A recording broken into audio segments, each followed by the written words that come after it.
Hi, my name is Chris Brennan, and this you're listening to episode 153 of the Astrology podcast. So today, what I'm going to be doing is it's been a while since I've done a solo show of the podcast, and I've been meaning to one do a solo show for a while, and two, I've been meaning to give a lecture or to record a lecture on a specific technique or a specific technical approach that's kind of unique to my approach or that's tied in with my approach to Hellenistic and modern astrology. And one of the techniques that I've mentioned frequently over the years is the technique known as annual profections, which is a Hellenistic Time Lord technique. And I know I've mentioned it a bunch of times. I've alluded to it a bunch of times. Occasionally, I've made sort of brief remarks about how to calculate it, but I've never actually done a show where I really went in depth on this technique. So I'd been putting it off. It's also something that I wrote about in my book, and it's also something that I teach in my course. So there's oftentimes this, or over the years, I've had this tension between, how much to present on the podcast for free, just publicly, versus how much to hold back in my course. So I feel like at this point, there's enough in the course, and I go into much detail in my full 9-hour lecture on this technique that it would be okay to do a somewhat brief, what I'm going to shoot for is, let's say, like a 90-minute treatment of annual profections as kind of a beginner's introduction to this technique. So it will get a little bit complicated at different points, but one of the things I'm going to try to do is tie this back into other episodes of the podcast that I've done in the past, where I'll put some links and some references to episode numbers so that if you'd like to, you can go back and listen to other episodes that I've done in the past for more information about some of the concepts that I'm going to mention along the way here. So if you feel a little in over your head, don't worry about it. If this is your first time hearing about the technique, because yeah, there's a lot of other concepts that go with it. And usually this is one of the techniques that I present at the very end of my course on Hellenistic astrology once we've gone through a lot of basics. So here I'm going to try to review some of those basics quickly, but for the most part, just kind of take it in and um, think about it. Let it sit with you on your mind if this is your first introduction to the technique, and don't worry if it seems a little overwhelming at first. All right, so last things, if anyone has any questions as we go ahead and just let me know in the chat box here in the Zoom window.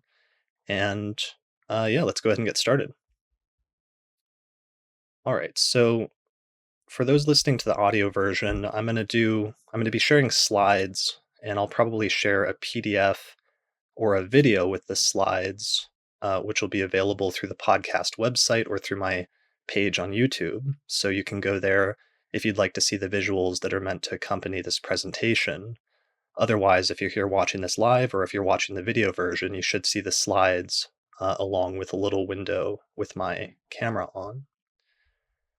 All right, so the title of this lecture is Annual Profections, a Basic Time Lord Technique.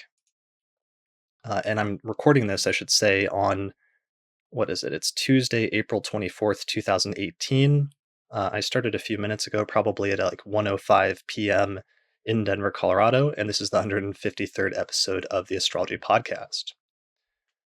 All right, so what we're talking about today, this is a lecture on a specific technique, but it's also kind of an introduction to a broader range of techniques or a lost set of timing techniques known as Time Lord systems or Time Lord techniques from the Greek word chronocrator, which literally means lord or ruler of time.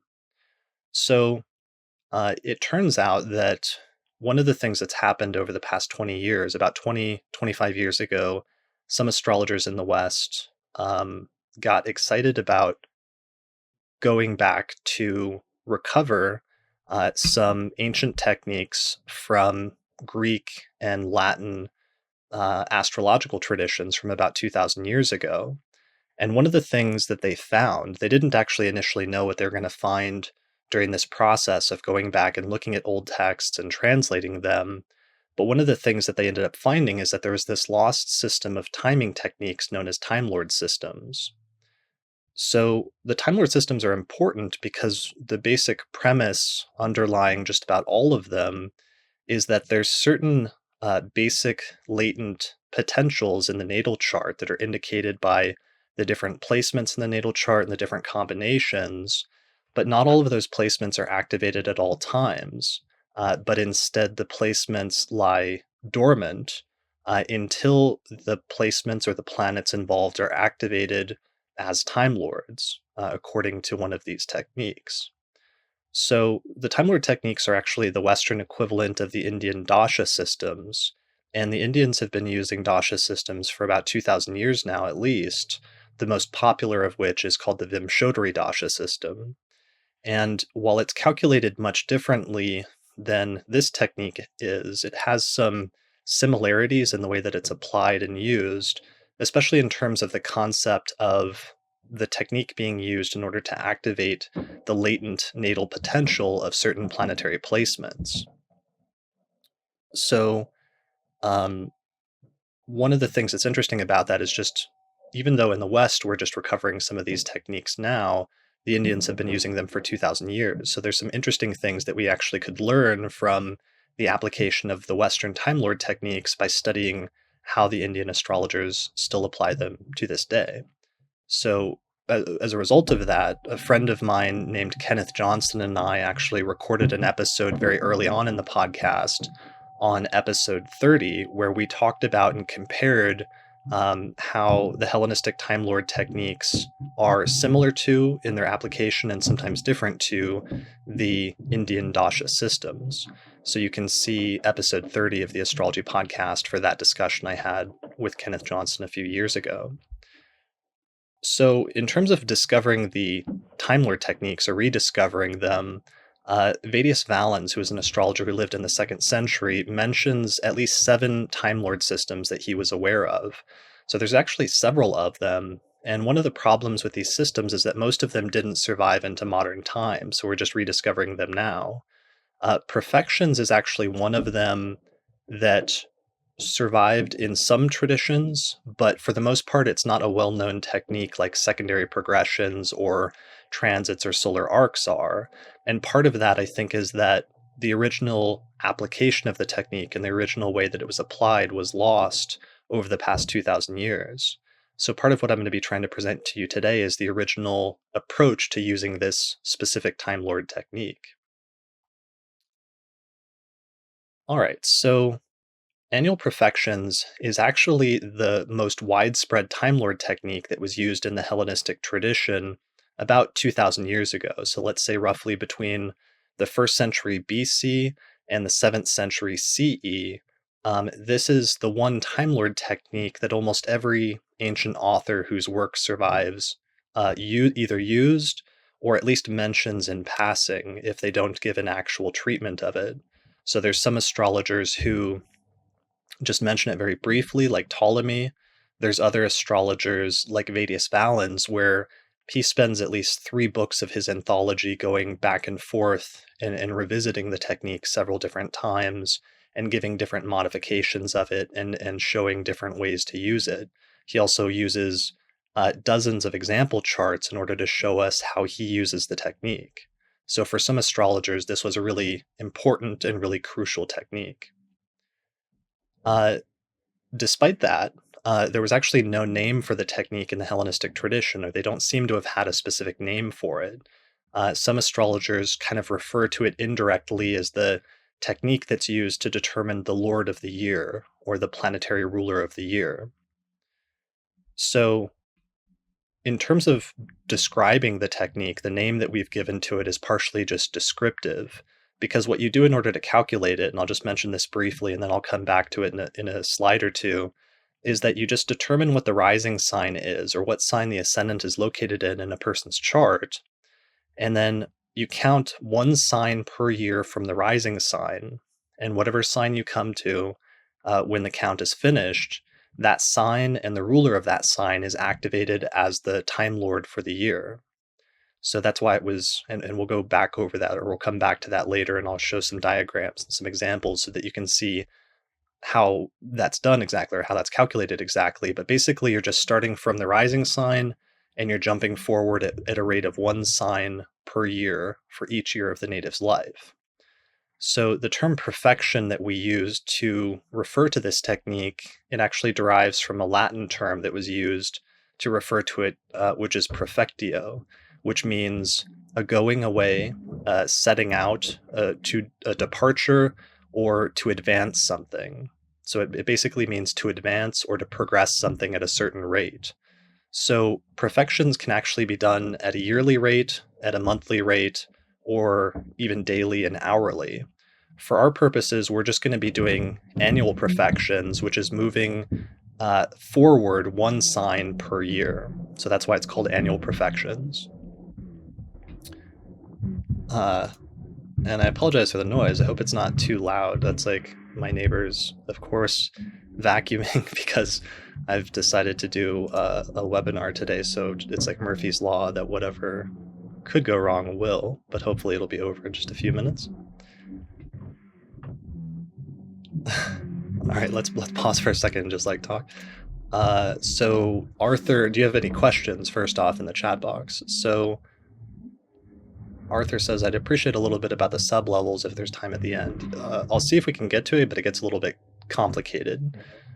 It gets a little bit complicated getting into monthly and daily and especially hourly perfections. So I sometimes will use monthly perfections, but typically I'll focus just on the yearly. This is really, I think this technique is used best when you're just trying to get a general overview of the year.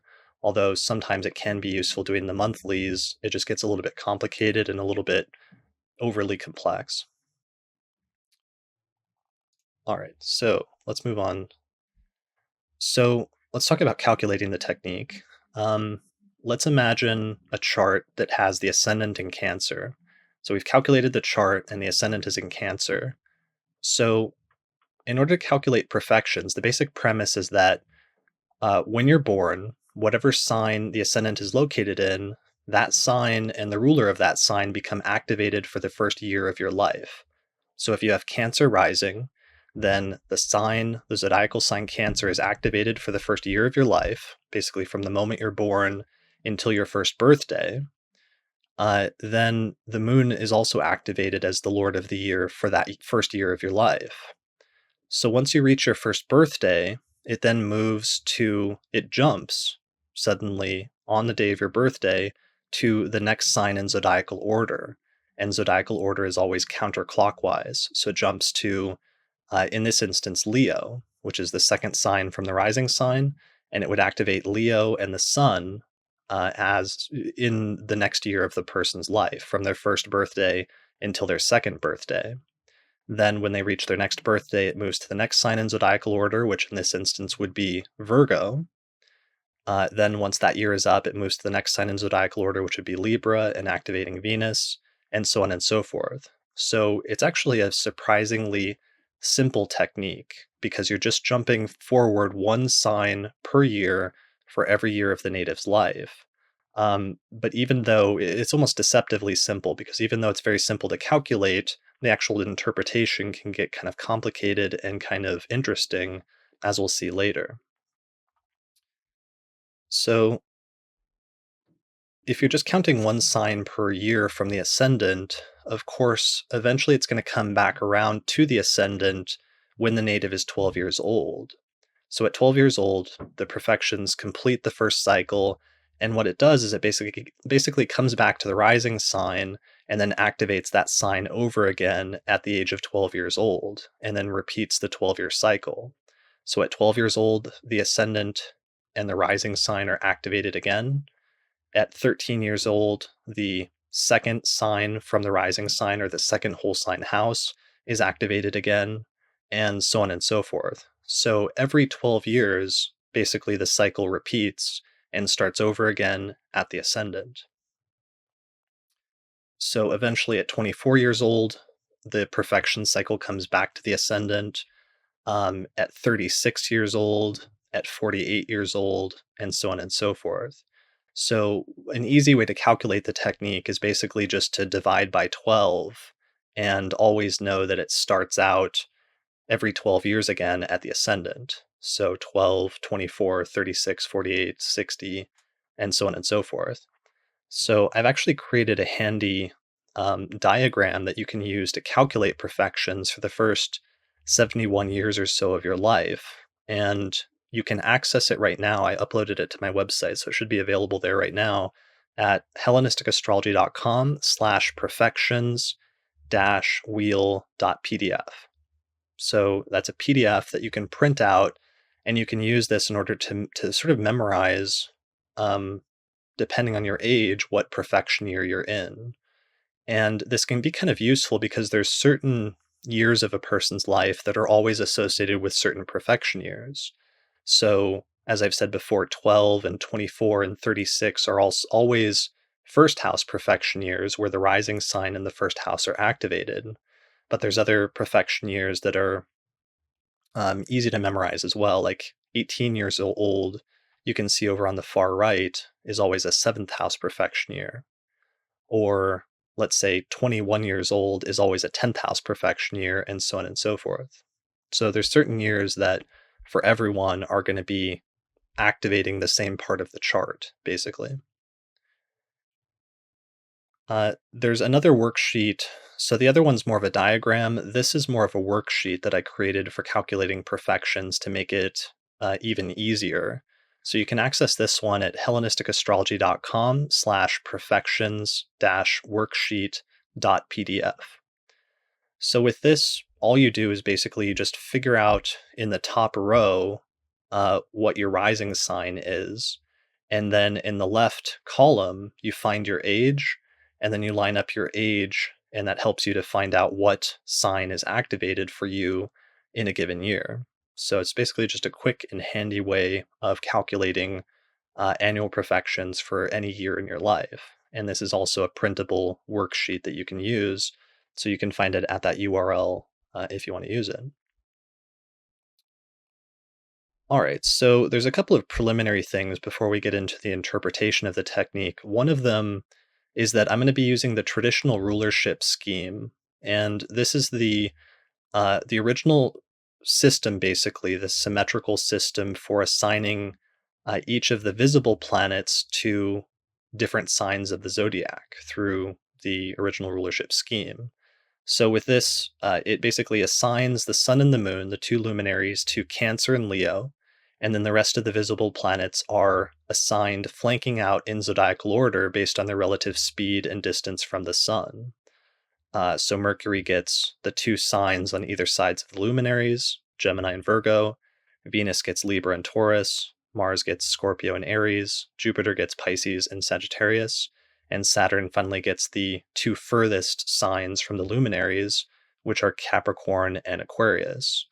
So a lot of people may already know this system. Some of you may already use it. I just wanted to mention it so that I'm not taking anything for granted in terms of the approach that I'm using in this lecture.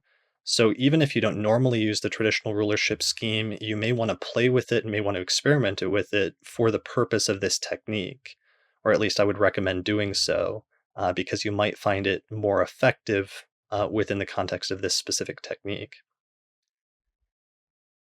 The other system that we're going to be using, the other concept or technique that we're going to be taking for granted here is the concept of whole sign houses. So in whole sign houses, all you have to do is figure out what sign the ascendant is located in, and then whatever sign that is becomes the first house. So for example, if the ascendant is in Aries, then the entire sign of Aries becomes the first house. Then Taurus becomes the second house, Gemini becomes the third house, Cancer becomes the fourth house, and so on and so forth. So I feel like I've talked about whole sign houses enough on the podcast so far that most listeners should probably already understand and take for granted that that's what I'm using. However, if you'd like to go back and listen to one of my early lectures where I tried to make the case and outline the case for whole sign houses, check out episode 52 of the Astrology podcast, which was a previous lecture that I did sort of promoting whole sign houses, which I used a sort of tongue-in-cheek title at the time, which is Whole Sign Houses, the Best System of House Division. I probably should have toned that down a little bit, but for our purposes, it's still a useful lecture in terms of understanding the basics of that approach. And part of what we'll be seeing once we get into the example charts later in this lecture is sort of demonstrating how whole sign houses actually work in practice. So that's part of the reason I wanted to do this lecture as well, because it sort of will help to tie together some of the techniques that I use and take for granted on the podcast and show you how they work in a more dynamic fashion when you're actually trying to do readings and interpret charts. All right. So we're going to start with our first interpretive principle, which is that when the profection comes to a specific house, the topics associated with that house are going to be activated for that year of your life potentially. So that's a pretty simple concept. So if the perfection comes to the second house, then it means that financial matters may play a greater role in your life in that year compared to other years. Or if the perfection comes to the seventh house, then matters pertaining to relationships or partnership could become more prominent in that year compared to other years. If the perfection comes to the 10th house, then career matters can sometimes take a greater part of the focus of the year, or there can be a specific event related to career matters that ends up standing out and becoming characteristic of that year as a whole. Maybe there's some particularly important career development that occurs for you in that specific year. So, part of the terminology here is that I use a specific terminology when talking about perfections that's kind of like shorthand, which is that, if a person is if the 10th house is activated according to perfections in that year of the person's life, I'll say that they're in a 10th house perfection year. Or if the second house is activated, I'll say that they're in a second house perfection year. So all that means is just that the perfection has come to that specific house. And so that's going to be the focal point when we're talking about what the perfections mean in that particular person's life for that specific year. But it's just useful shorthand, and I wanted to mention it and get it out of the way so that you understand what I mean when I say a 10th house perfection year or a 7th house perfection year or what have you. So here's a basic diagram that just has some of the significations of each of the 12 houses using some of mostly traditional significations, but also, or some mostly Hellenistic significations, but also some medieval and a few modern ones as well. So these are some of the topics that you might expect to arise. This is not certainly all of the topics that you would expect to arise, but these are some potential topics that might arise from a traditional or an ancient standpoint when certain houses are activated in your chart according to perfections in a given year. So, first house traditionally was associated with the life, the body, the health, but also the native's character and their psyche to some extent. So, the first house is the house where the sky and the earth meet. And it's also the house most closely associated with the native and their physical incarnation, which traditionally was conceptualized as the union between the soul and the body. So, first house perfection years are interesting when they happen because sometimes the first house will pertain to the physical body. So, it can have to do quite literally with things that happen to your body, which can include health issues, but it can also include issues pertaining to your appearance or how you look or act or present yourself. But it can also have to do with things pertaining to your character, to your mind, or to your intellect in some sense. So, first house perfection years, when the first house is activated, can pertain to positive or negative things that are happening to you psychologically, or in terms of your character, or how you're actually acting or behaving in the world in some broader sense. The second house, of course, is the house of finances, and it pertains to your livelihood and things like your possessions as pretty straightforward literal manifestations. The third house is siblings, learning, and travel. The fourth house is your parents, your home, and your family and living situation. Fifth house perfection years often pertain to things like children, pregnancy sometimes. Sometimes sex can come up as a topic that's associated with the fifth house in certain perfection years. The sixth house is associated with illness, injuries, subordinates or people who work in a subordinate role underneath you, and things that you do for work.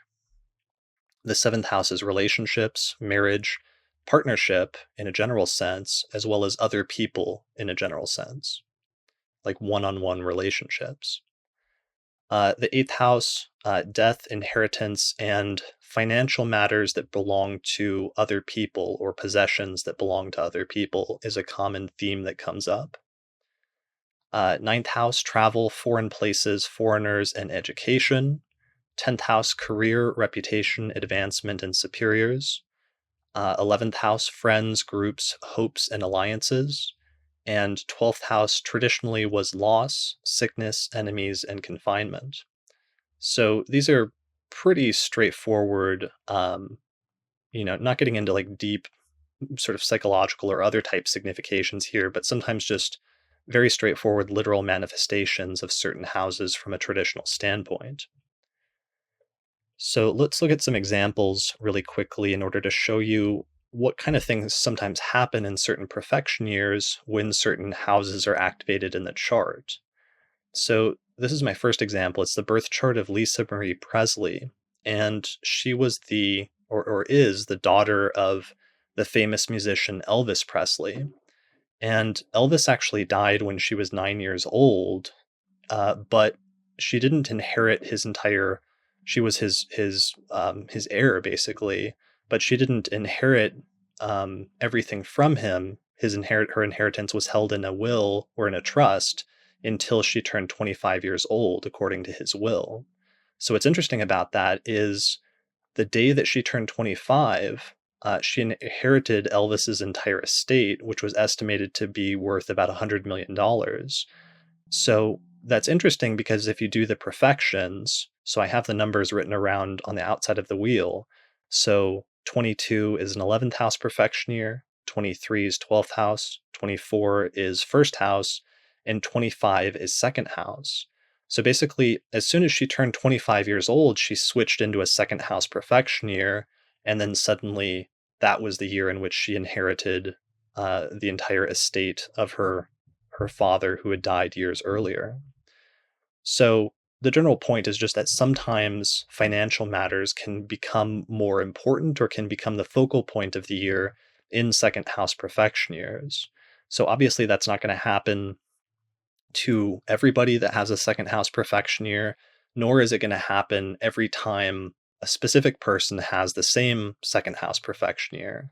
But there's some reasons for that that we'll come to, and we'll talk about later about why specifically in her chart this might have been more important than it might be for me or for you or somebody else with a different chart. So we'll come back to this chart a little bit later. Here's another profection. So this is the birth chart of Robert Kennedy, who was the brother of US President John F. Kennedy. And this case is really striking because Robert turned the native whose chart this is turned 38 years old just 2 days before his brother John F. Kennedy, President John F. Kennedy, was assassinated in 1963. So 38 years old is, interestingly enough, a third house profection year, with the third house, of course, being the primary house that's associated with siblings, according to most traditions of Western astrology. So I have the numbers written around the corner, around the side. So 34 is an 11th house profection year, 35 is 12th house profection year, 36 is first house, 37 is second house, and finally 38 is a third house profection year. So he switches into the third house profection year. According to Profections, theoretically, siblings should be an important topic that would come up that year. And 2 days later, his brother is, famously assassinated. So the loss of a sibling in this instance, where it wasn't necessarily something positive, but instead it was something negative. So this is another chart that we'll come back to a few times later in order to understand better why it went in a more negative direction rather than a more positive direction. Here's another profection year. So this is a client chart of somebody who turned 39 years old. So he moved into a fourth house profection year. So the fourth house is activated according to profections, and therefore we would expect the home and the living situation to potentially take on greater focus in that year for some reason. But what ended up happening is that one of the major events that occurred that year is that his house actually caught on fire and burned to the ground. So he actually lost his home and his living situation, or his home and living situation was majorly disrupted in that specific perfection year when the fourth house was activated. So, what I'm trying to demonstrate here is just um, that sometimes you just have to sometimes the technique can be very straightforward and very literal in that there's something associated with the topics, just the basic topics associated with that house that can sometimes become the focal point of some of the major turning points or some of the major events that will occur in that specific year of your life. So that's why it's important to pay attention to a perfection year that's coming up and to think about what those topics might be. All right, so now we introduce our first additional interpretive principle and our first modification of the principle that we just looked at. And the first additional modification is the notion that any, uh, when you calculate the perfections and it comes to a specific sign and activates a specific house, if there are any natal planets in that house in the birth chart, then those planets will become activated as well in that year of the native's life. So the first question you need to ask yourself is, are there any natal planets in the house that has become activated? If there's not, then you don't need to even consider it because there's nothing to consider. However, if there is, then you want to think about what those planets are and what they are doing or what they are signifying in that specific person's chart. Because whatever it is that they signify, for better or worse, is going to manifest in that year of the native's life. So this is an additional way that this technique works as a Time Lord technique, because this is one of the ways that planets get activated is if they're in the sign that the perfection has come to, then they become activated as Time Lords. So therefore they're able to unleash the natal potential that's latent in those placements since the moment of birth.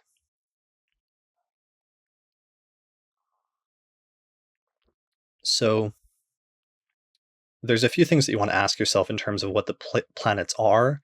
One of the things that makes it easier that you can use to kind of distinguish between placements is that typically the benefics and the malefics tend to be more distinctive when they're activated in a specific sign or a specific house. So the benefics, of course, are Venus and Jupiter, and the malefics are Mars and Saturn. So typically speaking, as a rule, when the benefics are activated in a specific perfection year, things will tend to go smoothly or will tend to be more easy in that area of the native's life. Whereas if the malefics are activated, things could tend to be more challenging, or there could be some obstacles or setbacks in that specific area of the person's life that's being activated. So, one of the things I should say here, I mean, I've said this and I've had this discussion a few times before in the past.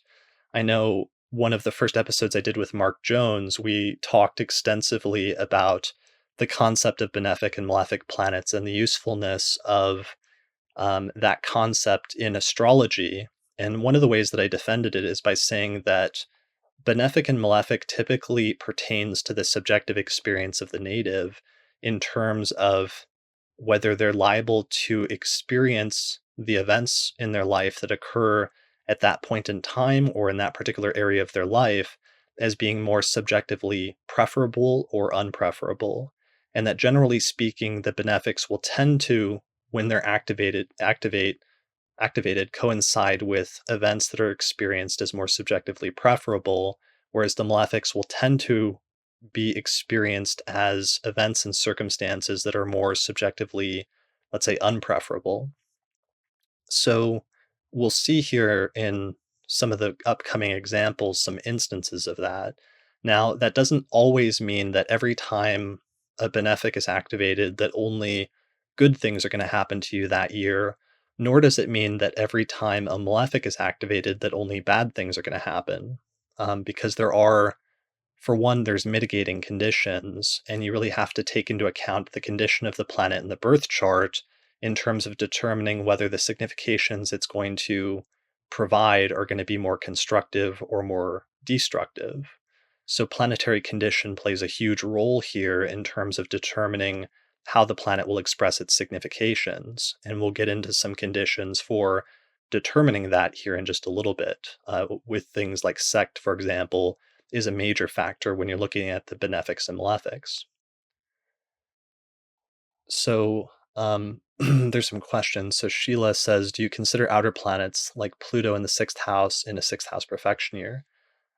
Yeah, I would if they're in the sign that the perfection comes to. So, I wouldn't necessarily pay attention to them as rulers, but I would pay attention to them if they're in the sign that the perfection has come to, especially if they're conjoining another visible or inner planet in that sign, because they often especially act as modifying factors for the inner planets.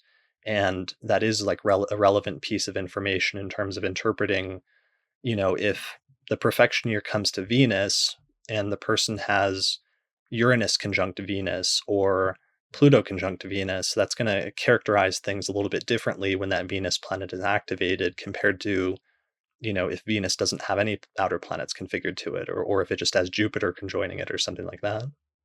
So, whatever, again, it's just coming back to the principle that whatever the natal potential or the natal promise of the planet is, that's what it's going to deliver when it's activated as a Time Lord. So, it's just taking into account all of those things in terms of the basic interpretation of the placement and what it should mean in the birth chart for the native's life as a whole, and then saying that some of those things that it indicates in the native's life as a whole are going to be delivered in that year it's activated as a Time Lord. Does Arthur ask, does dignity of a malefic affect how malefic it is? Yeah, because that's one of the major mitigating factors is that dignified malefics tend to behave themselves more, and that tends to mitigate it so that typically dignified malefics will tend to act more constructively and will not fall on the extreme end of the malefic spectrum. They'll tend to move more towards the middle and will tend to be more moderate. Teresa asked about the questions. You should see the questions if in the Zoom window on the very bottom corner of the window, there should be an icon that says chat, and that should pull up the chat box to see where people are talking. Can other people see that? I'm not sure if I'm the only one that can see it now that I think of it. No. Okay. Can anyone else see it? Okay, Annie Frank. Okay, it's mixed. It's like half of the people can see it and half of the people cannot. Okay. Um, Well, I'm not sure what's going on with that, but we'll have to just move on. I can see all of your questions, so just keep sending them to me as I go, and yeah, I'll talk about them as I can. All right, um, so let's go back to our first chart example, which was Lisa Marie Presley. So remember, she was the daughter of Elvis. Elvis died when she was 9. She turned 25, and she inherited his $100 million estate. So she inherited that at the start of her second house perfection year. But, obviously, when I went into a second house perfection year, when I turned 25, I didn't inherit $100 million. So what makes things different for, my life or your life versus Lisa Marie Presley's life, at least in terms of her birth chart or what the birth chart indicates? And the first thing we notice right away, immediately, with that first modifying principle that we took into account is that, which was that planets in the sign that have become activated are also activated as well. Right away, that we see that she has natal Jupiter in a day chart placed in the second whole sign house. So that means she didn't just go into a second house perfection year, but she went into a second house perfection year, which also activated her natal Jupiter placement in the second house. So as a very basic delineation, Jupiter in the second house is just generally could be delineated as positive things potentially happening surrounding money or surrounding financial matters as the most basic blanket statement that you could make about somebody who has Jupiter in the second house. So she has that placement, and then in the specific year in which it was activated at the age of 25, she inherited $100 million and therefore had a positive financial situation happen in her life. So there's other pieces to this chart, there's other parts of it. So I think we're actually going to come back to this at least one or two other times to show additional modifications that help to further specify what happened in that part of her chart and why her chart was geared in that specific way. But already we're starting to see how you can further specify things by taking into account additional variables like planets that are placed in the second whole sign house. Yeah, the circle with an X in it is the lot of fortune. So this example is actually funny because somebody on Amazon, I got like one not great review of my book on Amazon, and he specifically cited this example where he said in the book he thought I was like seeing patterns where they didn't exist, and he gave it like a 3-star out of 5-star review. And he said something to the effect that like everybody has a second house perfection year when they turn 25. So what makes Lisa Marie Presley any different? And for some reason, he completely overlooked the entire point of that example, which is that she had Jupiter in the second house in a day chart, as well as a few other things that we'll mention later. So I hope I'm conveying correctly. I'm not sure if I didn't convey it correctly in the book or if that guy, I suspect, just didn't get it. But just understanding the point that um, you know, the first thing that we're doing is establishing what is the natal promise or the natal potential of the birth chart. And then secondarily, we're applying the timing technique to figure out when those specific promises will be delivered in specific years of the native's life. All right, so here's another example. So this is a chart of somebody who they turned 18 in 1951 and moved into a seventh house perfection year. So her seventh whole sign house is Cancer, which contains Venus and the Sun in a night chart.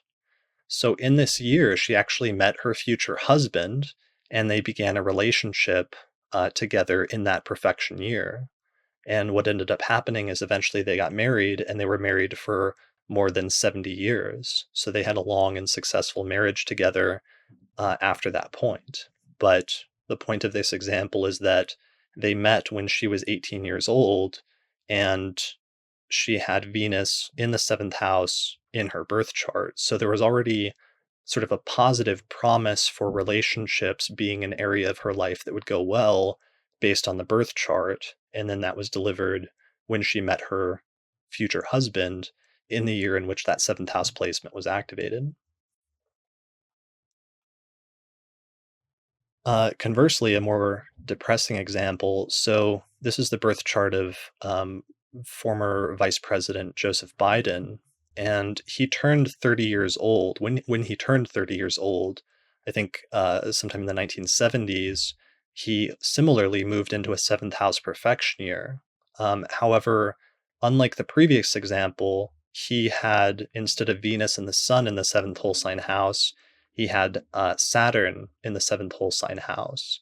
And what ended up happening is just about a month after his birthday, his family was involved in a horrific car accident, and his wife and his daughter were actually killed in that car accident. So there's a similar thing going on in terms of the perfection coming to the seventh house, the relationships and the marriage partner in particular being a major part of the focus of the year. But in his instance, the fact that there was a malefic there characterized his subjective experience of it as being more negative. So, contrasting those two examples and just being able to make the broadest statement that you may experience some challenges in the sphere of relationships in this year, the ability to make that statement to me is incredibly powerful versus the previous example where you would say you may experience some positive things in the sphere of relationships in this year. So I'm restricting my delineation. I'm keeping it as basic as you can. You could obviously make a much more advanced or complicated delineation than that, and we'll get into some additional variables and nuances that you could take into account in order to make a more specific statement as we go further into this lecture. But I just want to show you how we're starting out from very simple concepts and we're building them up gradually so that you can make reliable, relatively straightforward statements about a person's life that actually come true sometimes in very literal ways. Yeah, that's true, Matthew. You're getting a little ahead of me, though, so I'm going to leave that one out. Actually, I can't remember if I come back to this, but I think we'll come back to this example for that reason. All right, so additional modifying principle. Um, One of the really crucial additional factors and interpretive principles that's been recovered from ancient astrology that I mention on the podcast frequently is the concept of sect. So, sect is the distinction between day and night charts. And the basic premise of sect, as far as astrology or ancient astrology is concerned, is that the quality of the planets is expressed differently depending on if the person was born originally during the day or if they were born at night. So it's a really crucial interpretive principle, but it's only in the past 20 years or so that it's been recovered in Western astrology because it was lost at some point during the course of the tradition. I actually personally believe that part of the reason it was lost is that some of the lesser sect related rejoicing conditions that had to do with whether the planet's above or below the horizon or in a masculine or feminine sign, that some of those sort of minor conditions were elevated in the later traditions, and that led them to not apply sect properly uh, because the proper application of sect originally was just primarily, is it a day chart or a night chart? And then using that to make a sort of blanket or overall statement about the quality of the planets. And what happened is some of the additional conditions that were minor things were elevated in importance later on. And I think that that threw off the effectiveness of the technique because they started emphasizing things that were not really all that important. So, whatever you've learned about sect previously, just forget it for the purpose of this lecture, because all we're focusing on is just, is it a day chart or is it a night chart? And does the planet prefer to be in a day chart or does it prefer to be in a night chart in terms of the quality of its significations? So we'll get to that in just a minute. So the primary thing that sect does is it actually alters the expression of the benefics and malefics in a significant way, and it can make the benefics act in a way that's either more benefic, so that they express their benefic significations more readily, or it can do the opposite and it can cause the malefics to be more inhibited and to withhold their benefic significations so that they are much more moderate in their expression. Similarly, with the malefics, sect can cause or can result, let's say, in the malefics either expressing their significations in a way that's extremely negative, so that you get the far end of the malefic spectrum in terms of the worst case scenarios in terms of the manifestations of the significations of those planets, or sect can cause the planets to moderate their significations, the malefics to moderate their significations so that they're not as malefic as they could be otherwise, but instead the malefics become constructive. So, as a result of that, sect is a really crucial interpretive principle for determining if the benefics are actually going to be fully benefic and if the malefics are going to be fully malefic or if they'll be somewhere in between. And that's why it's a crucial principle that's been missing from a large part of the discussion that was happening in the 1970s and 80s, where contemporary astrologers rejected the concept of benefics and malefics because they said, clearly sometimes Saturn behaves negatively, but in other instances it's clearly quite constructive. And so they said, therefore, the concept of benefic and malefic, or that distinction, is no longer useful or relevant. What was missing from that discussion is the concept of sect, because you can actually see in many instances that the way in which the benefic or malefic manifests its significations is partially due to its sect status in the chart. So it's not this wild card factor that just has to do with like the consciousness or the level of spiritual evolution or introspectiveness of the native. It's actually a technical consideration that astrologers didn't know about and had lost and were overlooking, and that was the crucial piece of that discussion that had been missing. So I've had many discussions about sect on the podcast. One of the earliest discussions was one I had with Robert Hand on episode 37. So you can go and listen to that if you'd like. There's also a tag for sect. If you go to the astrologypodcast.com/tag/sect, you'll see several other podcasts where I talked about sect or where sect played a major component or a major role in the discussion that we were having. So I'd recommend going through those if you want to learn more about this concept, at least as far as the podcast is concerned.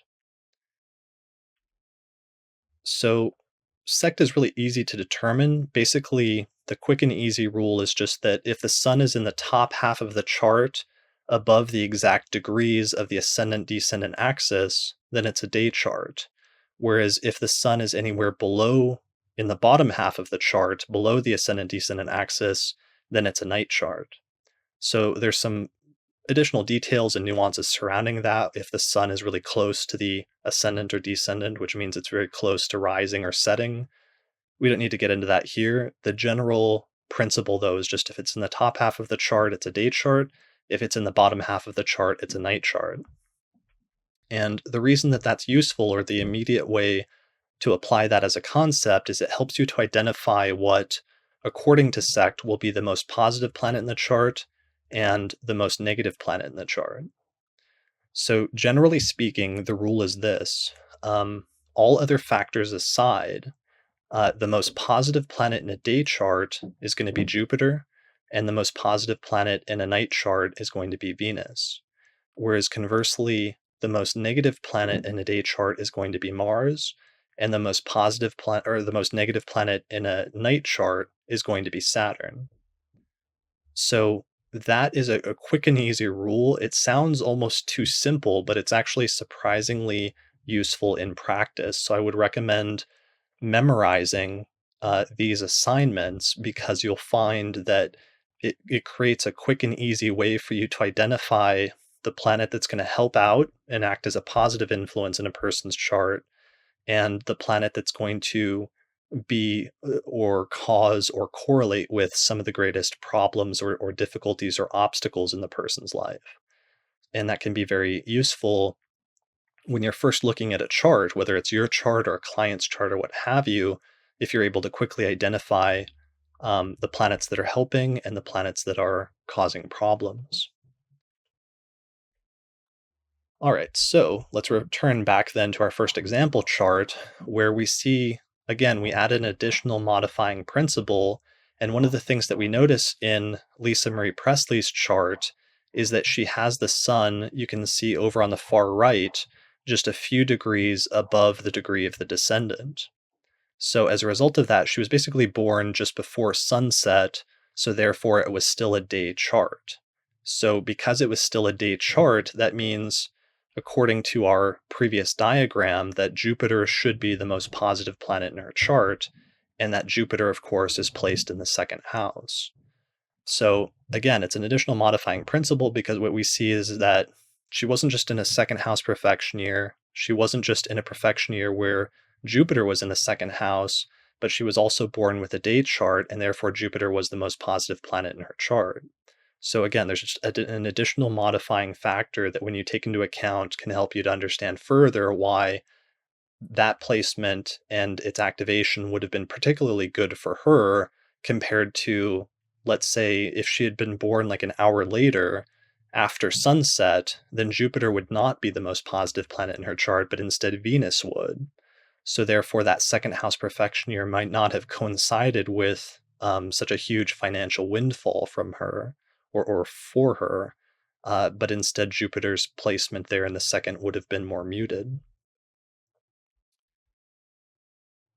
Similarly, going back to my previous seventh house example, with the native who had Venus and the Sun in the seventh whole sign house, and she went into a seventh house profection year, and met her future husband. So the other part of that is that she was actually born like more than an hour or so after sunset, since the descendant is at 25 degrees of Cancer and the sun is at 5 degrees of Cancer. That means the sun is already set underneath the horizon in this chart.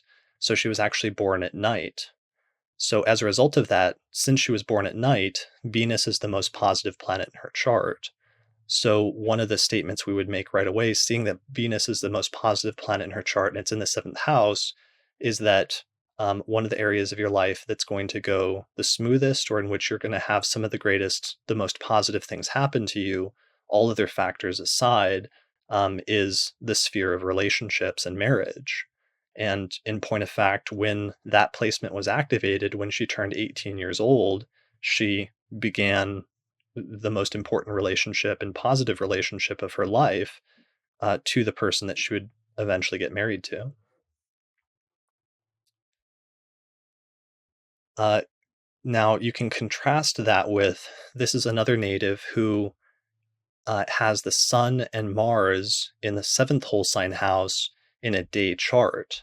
So the Sun is at 10 degrees of Scorpio and the descendant's at around 3 degrees of Scorpio, which means that the person was born just before sunset. So they're born just before sunset, therefore it's a day chart, and Mars, therefore, is the most difficult planet in the chart, and it's also in the seventh house. So compared to the previous chart, where the most positive planet's in the seventh house, therefore we say that some of the most positive events in your life will probably occur in the sphere of relationships. For this native, having the most difficult or negative planet in the sphere of relationships indicates that some of the most difficult events in her life would take place with respect to relationships and marriage. And what happened is that when she turned 30 years old, she moved into a seventh house profection year. That placement was activated of Mars in the seventh house, and her husband died a month later, or a month after she turned 30 years old. So I use that example as a contrast here when we're talking about the most positive and negative planets, that sometimes for this person, for example, this was a one-time event in her life in terms of this is the worst year of her life in terms of um, negative events in the context of relationships, but it was clearly timed in terms of the annual profections. So sometimes identifying the most positive and negative planets is important because it can help you to identify those specific years in the life in which some of the most positive or most negative events might occur that are characteristic or that stand out in terms of the native's life as a whole.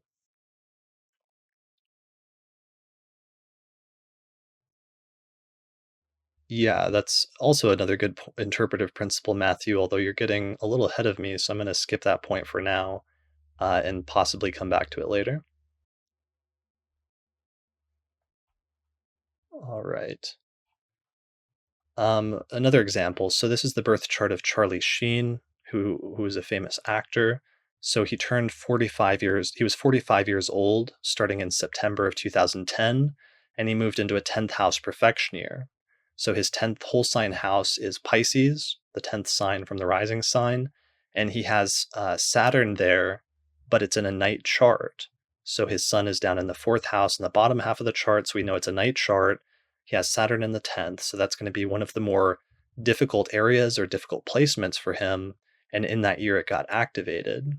So what ended up happening is that starting in 2011, basically early 2011, he kind of freaked out a little bit and he destroyed his career. He got himself fired from the sitcom that he was the leading actor on. And on that show, he was actually the highest paid actor on television at the time. But because of his behavior, he ended up getting himself fired. And then also in this year, he may have learned as a result of some sort of like drug binges and other stuff he was going through at the time, he may have learned or seems to have learned that he was HIV positive.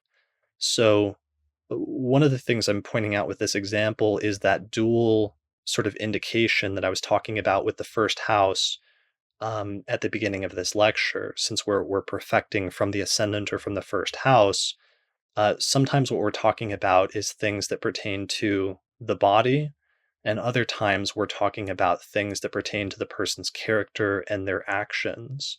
So sometimes it can kind of go either way, or sometimes it can apply to both. And Arlene asks, can you do perfection years from progress charts as well, or is it only applicable to natal charts? I've never seen that done, so this is really, as far as I know, just a technique that's applied to natal charts primarily.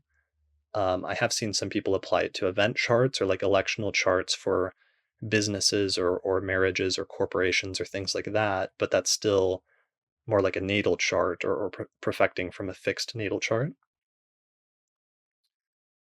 Um, and Arthur's asking if you can perfect from houses other than the first, and the short answer to that is yes. And I'll come back to that question later at the end of this lecture. All right. So, does anyone have any questions any other questions up to this point in terms of where we're at so far in terms of just the perfection coming to a house and that activating planets that are located in that house, especially if they're benefics or malefics?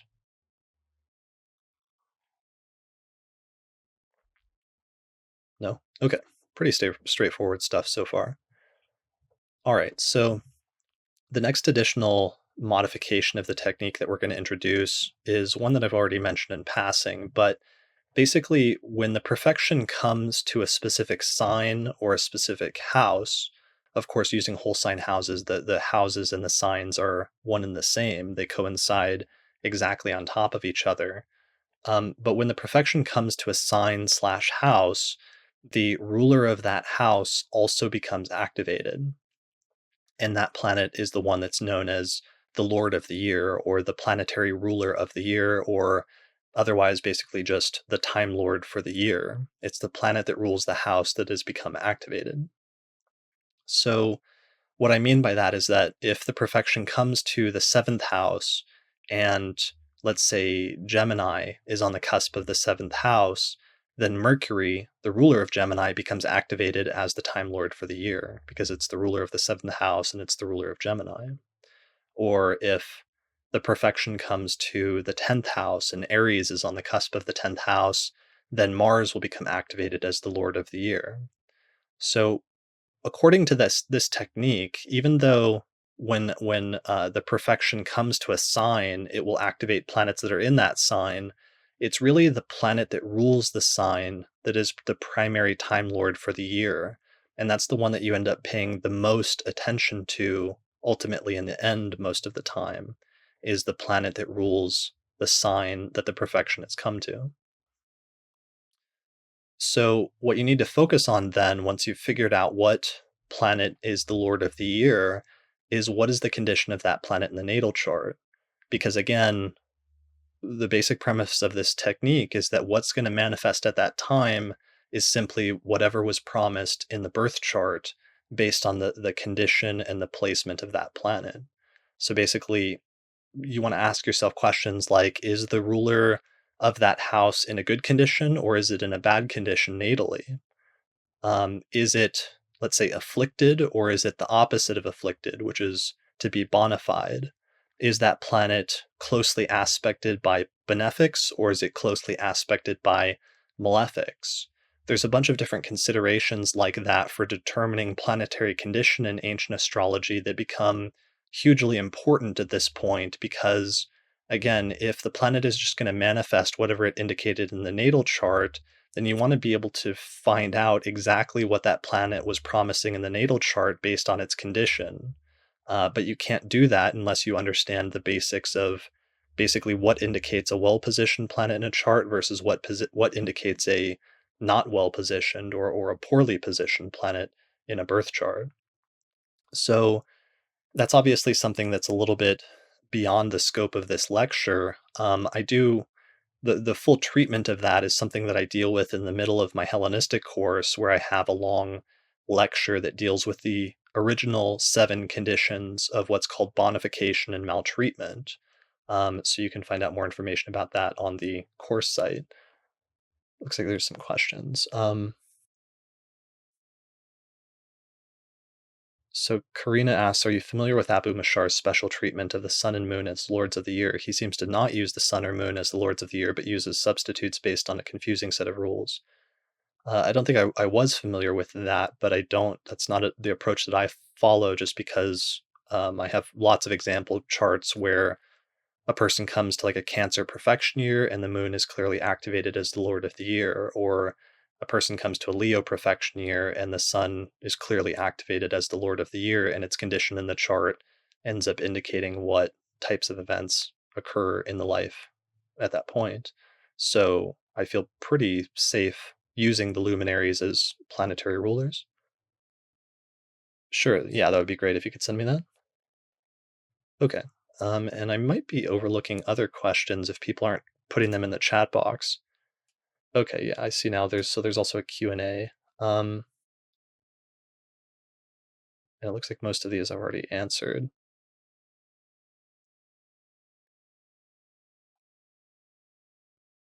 Marcia asks, what if a benefic planet and a malefic planet are conjunct in the natal chart in the house activated? Then it typically means that you'll get both, especially if it's the most positive planet and the most negative planet.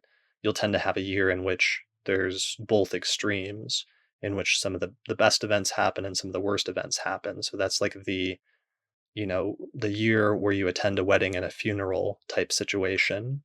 There are instances where sometimes one of the planets will have more power or will win out over the others, so that either the benefic or the malefic will outshine and will overpower the other planet, depending on their condition and how they're situated in that sign.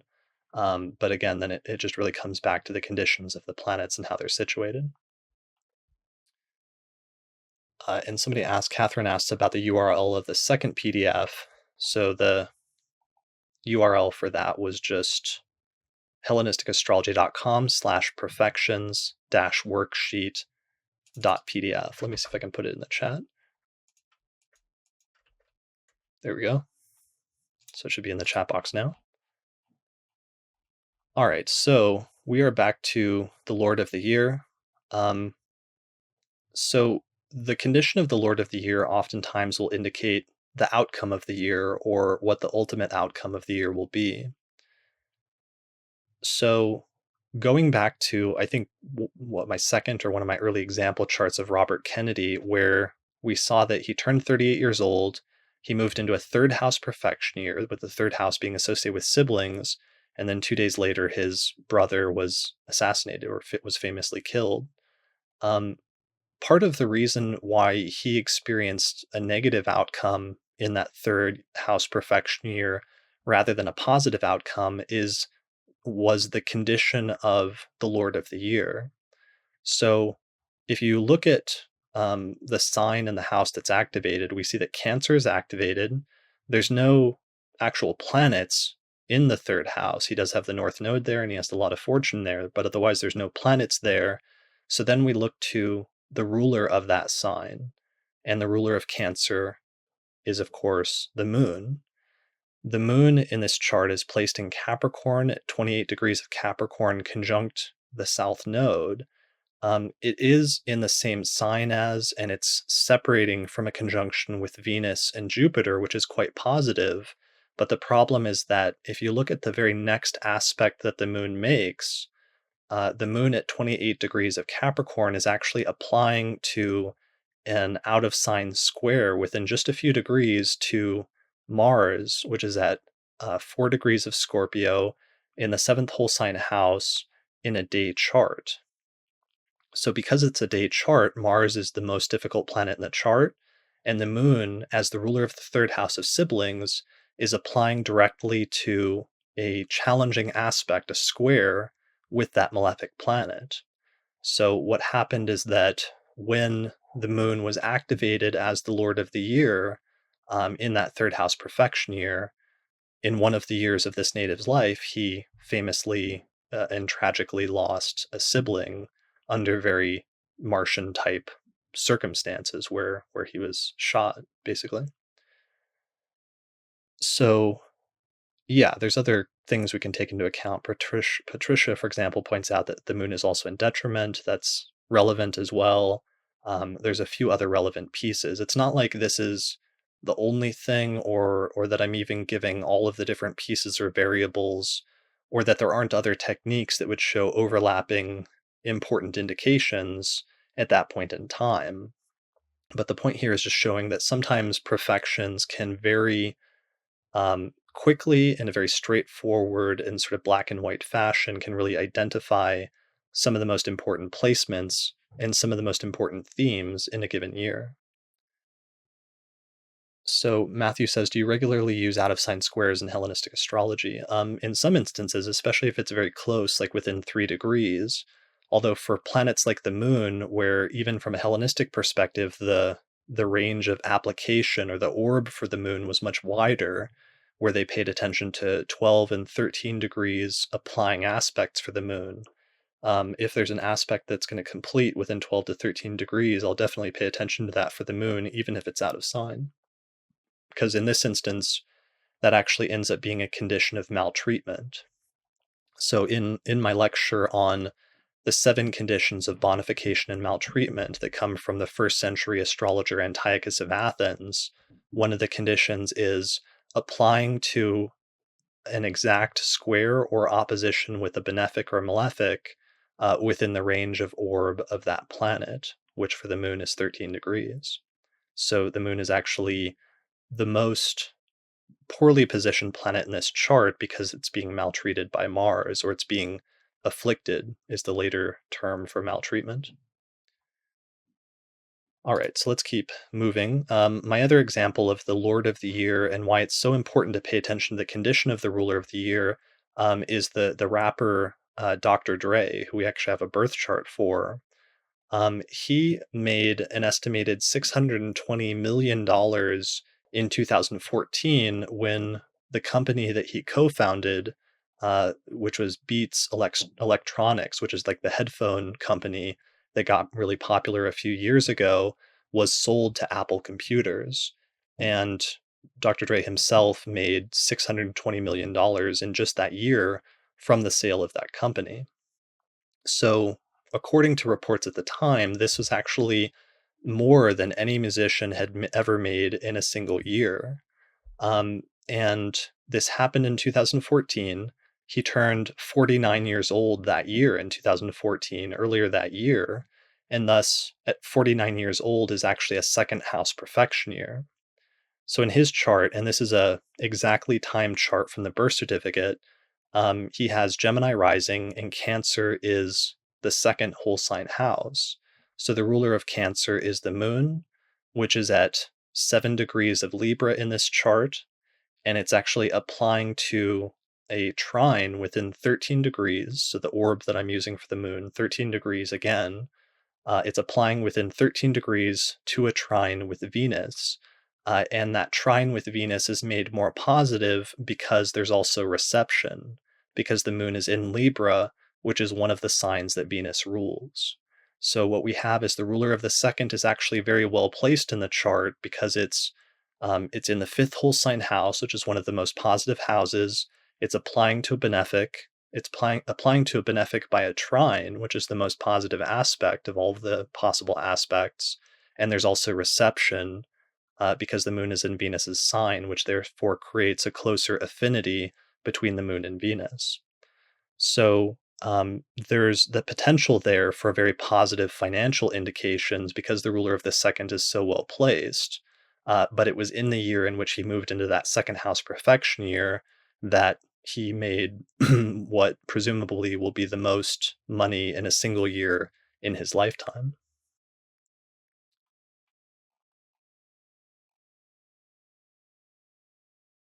Okay. Um, what is some people are asking questions. I don't understand what is your question, Annie Frank? You just said what about Mars, but I'm not sure what the context of that question is.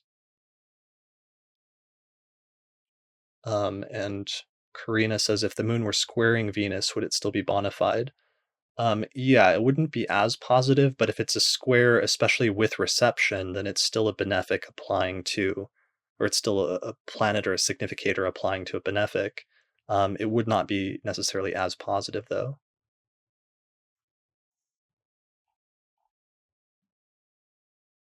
The moon is in conjunction. I mean, it's an out of sign. You're saying why? What about the moon being in conjunction with Mars? It's an out of sign separating conjunction, so that wouldn't necessarily be relevant here as a condition of maltreatment. Maltreatment only occurs through applying aspects, but not necessarily separating ones. Okay, so let's move on. The other chart that I wanted to use to demonstrate the distinctions between the Lord of the Year is the birth chart of Vanessa Williams, who was a famous model and singer and actress. So she actually became the first Black Miss America in September of 1983 when she was 20 years old. So 20 years old is a ninth house profection year. So Pisces, her ninth whole sign house was activated, and Pisces contains her natal Mercury, her natal Jupiter, and her natal Sun, as well as the degree of the midheaven. So the MC here is actually the quadrant midheaven, and because it doesn't fall in the 10th whole sign house, it's actually falling in the ninth whole sign house. It's importing 10th house significations over into the ninth house so that you get an overlap of both ninth house significations as well as 10th house career significations in the same whole sign house. So she basically won the Miss America pageant and became the first. She became very notable as the first Black Miss America in that year of her life. And this is a day chart with Jupiter in Pisces in its own sign in the ninth whole sign house. So it's basically the most positive planet in her chart being activated in that year. And it was definitely one of the most notable and one of the most positive years of her life. But then what's interesting is the very next year, the profection switched over and moved forward one sign and activated Aries, which is her 10th whole sign house. And what ended up happening is when she switched into that 10th house profection year, when she turned 21 years old, um, there was some some scummy, the story's kind of complicated, but there was some scummy magazine that um, said that they were going to publish like nude pictures of her that she had taken when she was in college. And as a result of the publication of those photos, she was forced to give the crown back and resign as Miss America. And it ended up being a tremendously embarrassing and difficult year of her life, where basically she went from like being on top of the world to suddenly, seeming like her career was completely destroyed over this scandal. So it switched to the 10th house, activating Aries, and there's no planets in the 10th house, which means that it's just Mars, the ruler of the 10th house, which becomes activated. And again, because she has a day chart, that means Mars is the most difficult planet in her chart. So that creates an interesting contrast where you go from Pisces, where it's activating Jupiter as the traditional ruler of Pisces, in a day chart as the most positive planet in the chart, to switching to Aries, activating Mars as the Lord of the Year, and suddenly the most difficult planet in the chart is being activated. So there's some different things that we could go into in terms of Mars's condition and other factors like that. But I just wanted to show the contrast sometimes when you switch from one Lord of the Year to the other, and how that oftentimes has a lot to do with the planetary condition. So it's not always going to be that stark, because not everybody has like a super well placed planet like she has with Jupiter in a day chart in Pisces conjunct the MC, completely unafflicted and unaspected by Mars and Saturn. And not everybody has like a really super poorly placed malefic either. So the contrast isn't always that stark, but sometimes when you run into a chart where it is, you can notice in some perfection years a very stark distinction between one perfection year and the next.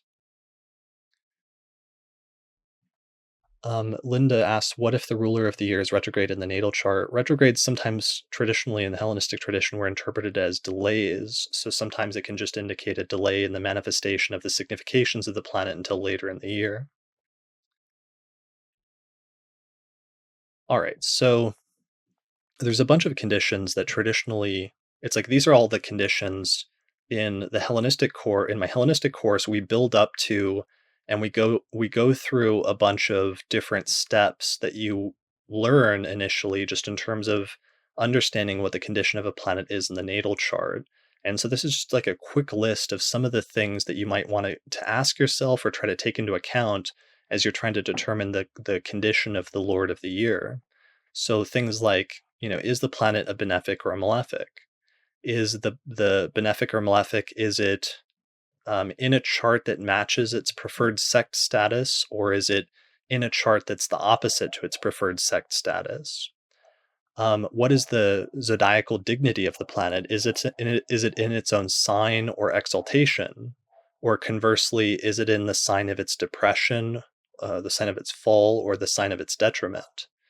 Additionally, you want to pay attention to things like mutual receptions, like if the planet is not in its own sign, but if it's exchanging signs with another planet, that can actually be an important mitigating factor that can give it a type of zodiacal strength or dignity that it might not have otherwise. Other factors that you want to take into account are things like, is it located in a good house or in one of the bad houses? Like good houses are ones like the fifth or the 11th or the 10th, whereas the challenging or the quote unquote bad houses are houses like the sixth house or the 12th house. I think I actually have a diagram on that. Yeah, here's a little diagram. So traditionally, the good houses are the houses that aspect the ascendant through one of the major aspects. So that would be like the third house, the fourth house, the fifth, seventh, ninth, 10th, or 11th. Those are generally going to tend to be experienced as more positive compared to the houses that do not aspect the first house according to a major aspect, which are the second, sixth, eighth, and 12th. Other conditions, is the planet bona fide or maltreated? That's a whole separate discussion in and of itself. And then finally, are there any mitigating conditions? So a positive mitigating condition is if you have aspects from benefics. So let's say you have a poorly placed planet, but it has very tight applying aspects from benefics. That's going to help to counteract any negative indications of that planet to balance out a little bit. Conversely, another mitigating factor that's very important is if you have a planet that's being afflicted, especially from a close aspect with the malefic, if there's reception with the malefic, then it will help to mitigate that challenging aspect. So I think we'll actually come back to that concept a little bit later when I talk about mitigations for just a second.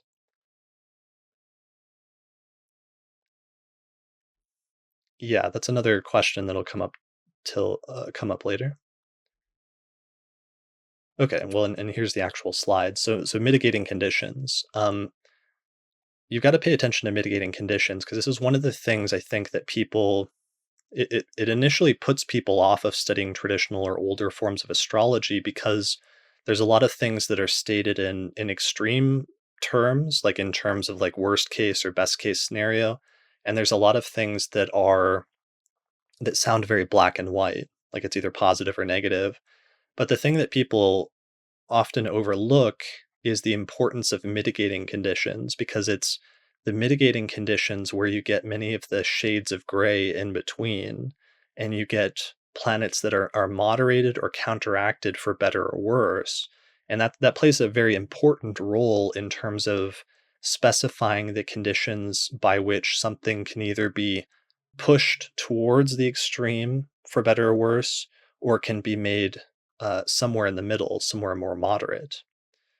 So, for example, as I said, afflicted planets can be made better if they're bona fide or they're being counteracted by benefics. So, if you have a really poorly placed planet, that may not actually be the worst case scenario, or you may not experience the worst case scenario if there's benefics that are lending a hand to counteract that placement.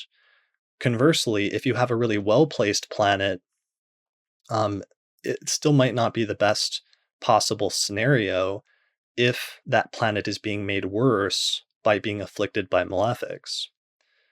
So there's a bunch of different considerations you can take into account. Reception and planets having zodiacal strength, otherwise known as dignity, by being in their own signs and in their domiciles or in the signs of their exaltation, are major mitigating factors, especially for planets that are otherwise afflicted by malefics.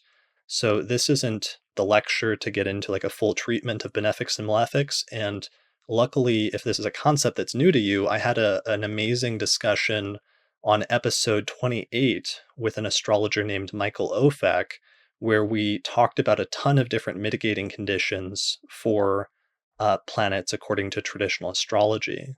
So just go to the Astrology Podcast website and find episode 28 to learn more about that concept. And there's a pretty thorough discussion there already.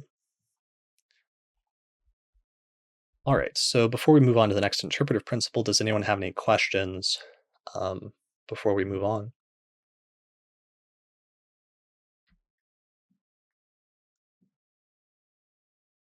No? Okay, good.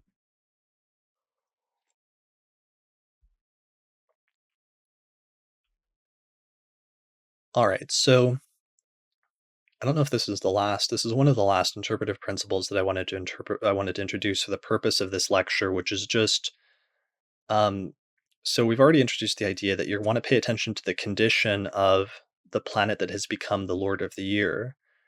One other factor that you really want to pay attention to, and that's really going to come into play in terms of the interpretation of the themes that are going to come up in that year, is the significations of the house that the Lord of the Year is located in. So if you go into a profection year and let's say Mercury is activated, you want to pay attention to what house Mercury is located in because the significations of that house is often going to come into play. So if the Lord of the Year is in the seventh house, then relationships will potentially become part of the narrative surrounding the story of the native's life in that year. Or if the Lord of the Year is in the 10th house, then career matters could become relevant. Or if it's in the 11th house, then friends could become relevant. So this is tied up in the broader context of interpreting the rulers of the houses and what happens when the ruler of one house is in another house, and how that planet can import significations from the house it rules into the house that it's placed in. So, for example, if one of the delineations or one of the situations you might find is if the ruler of the seventh house of marriage is located in the 11th house of friendship, then it may indicate a situation where at some point the native has, let's say, a relationship with a friend, or a friendship becomes a closer or more intimate relationship. Um, with perfections, the year in which that planet is activated, the ruler of the seventh house in the 11th house, it's also going to be activating that dynamic and that connection between the seventh house and the 11th house itself. So this is something I go into in more detail in a separate lecture that I have on, I think it's called like interpreting the rulers of the houses and timing their activation. And then it's, of course, something I spend a lot of time going through, and I have an entire lecture on in the Hellenistic course. But for the purpose of this part of the lecture, all you need to understand is just that when a planet rules a house, it imports the significations of that house into whatever house it falls. So back to Lisa Marie Presley's chart. So um, again, we keep focusing on this second house perfection year. Jupiter was activated in a day chart in the second house, but if you pay attention to the ruler of the year, and this is a Virgo perfection year, so her second house is Virgo, then you know that Mercury, the ruler of Virgo, is also activated in that year, and we want to pay attention to what house it falls in. Mercury is actually in Pisces in her chart, which is the eighth whole sign house, which traditionally is the house that has to do with death and inheritance and other people's money. So this is one of the final additional factors. It's not the only additional one, but this is one of the final additional crucial factors that really helped to characterize what happened in that specific year, and why her second house perfection year when she turned 25 involved her inheriting $100 million from her deceased father. It was because she had a super positive benefic in the second whole sign house in the place of finances, and the Lord of the Year, the ruler of the second house, was Mercury, which was placed in the eighth house of death and inheritance. And so the manifestation of the activation of those placements ended up being very literal in that year, in that she inherited her father's estate at that time.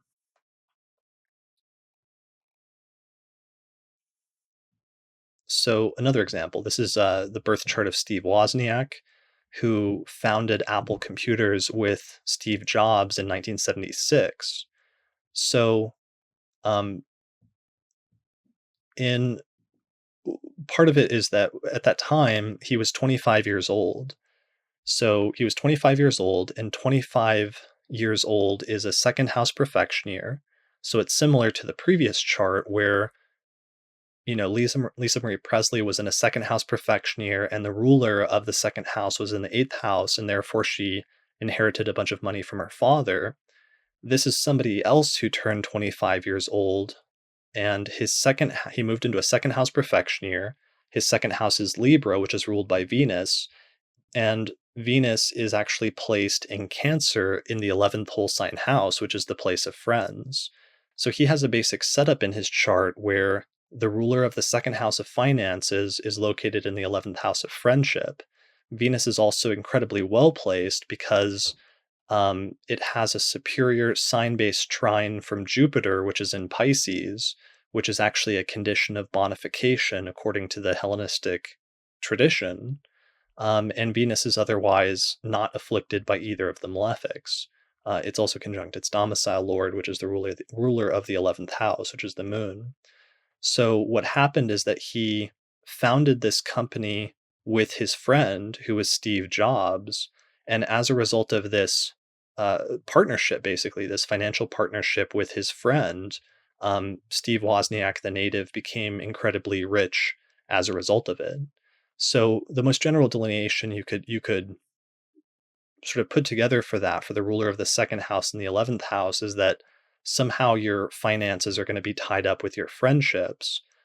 Because it was well placed, that was actually in a positive sense in this instance. So there could be other instances, and I've seen other instances where it's more in a negative sense, where the person, if it's afflicted or something, could lose money as a result of their friends. But in his case, because the ruler of the second is actually well positioned, it was that positive things will happen to you financially as a result of your friendship.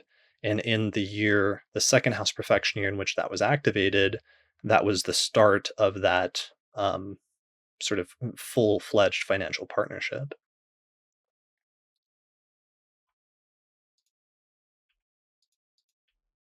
And let's see, one more. So this is the birth chart of Ted Kennedy, who is actually the other younger brother of John F. Kennedy. So Ted Kennedy was 31 years old when JFK was killed, and 31 is an eighth house perfection year. So his eighth whole sign house is Leo, and the ruler of Leo is the sun, which in his chart is located in Pisces in the third whole sign house. So he has the ruler of the eighth house of death in the third house of siblings. And in the year in which the profections came to the eighth house of death and activated the ruler of the eighth house in his third house of siblings, he tragically lost a sibling, which is pretty straightforward. Let's see, more positive example. So this is somebody who turned 32 years old and moved into a ninth house perfection year. So it activated Taurus, and the ruler of Taurus is Venus, which is located in the fourth house of the home and living situation. So the ruler of the ninth house of travel and foreign places was located in the fourth house of the home and living situation. And what happened is that when he turned 32 years old and went into this ninth house perfection year, he basically moved to relocate permanently to a foreign country. So moving to live abroad in a foreign country was the indication of having the ruler of the ninth and the fourth, and then it was activated in the year that he went into a ninth house perfection year. All right, so there's just a few other interpretive principles. I think there's two more left here before we start wrapping up. One of them is 12-year repetition. So one of the things that's obvious here, that's pretty straightforward as soon as you learn the technique, one of the things you realize is that because there's only 12 signs and you're counting one sign per year from the year the native was born, that means the cycle's going to repeat every 12 years. So, one of the things that happens, this is actually very useful to know this and to pay attention to this, because one of the things that happens is you actually will see sometimes similar themes that echo through the native's life when the same houses are activated. So that's especially the case if it's a particularly important house in the native's chart, or it's a house that stands out in some way, due to planets being in that house, or due to the ruler of the house being very prominent or taking a prominent role in the native's chart for some reason. So every 12 years, you're going to have the same profections repeat. But what changes is two things. One, there's other general Time Lord techniques like zodiac releasing, which actually will change and will set the tone for entire decades of your life. So annual profections is a Time Lord technique that changes from year to year, but zodiac releasing is a technique that sometimes will activate certain parts of the chart or certain signs for upwards of 20 or 30 years. So here on the video is some zodiac releasing periods where it assigns years to each of the signs. So Capricorn, for example, is 27 years, Aquarius is 30 years, Cancer is 25 years, Leo is 19, Virgo is 20. And this is a separate Time Lord technique where it activates certain parts of the chart for decades of a person's life. And typically, you're supposed to use a technique like this first because it can be used to divide the person's entire life, or let's say the first 100 years of the person's life, into just a few separate chapters so that you can get kind of a bird's eye view of the entire life. And then what you do is you use techniques like profections in order to zoom in on, or in order to narrow down specific years of the person's life. But the zodiac releasing periods set the general tone, and then use the annual profections to specify the particulars in a given year. So that's one thing that changes, is the other general Time Lord periods like zodiac releasing. The other major thing that changes is the transits from one cycle to another.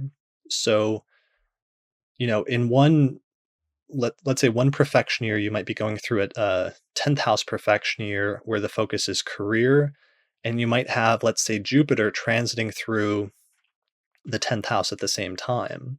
So maybe you experience something that very positive in that 10th house profection year related to your career.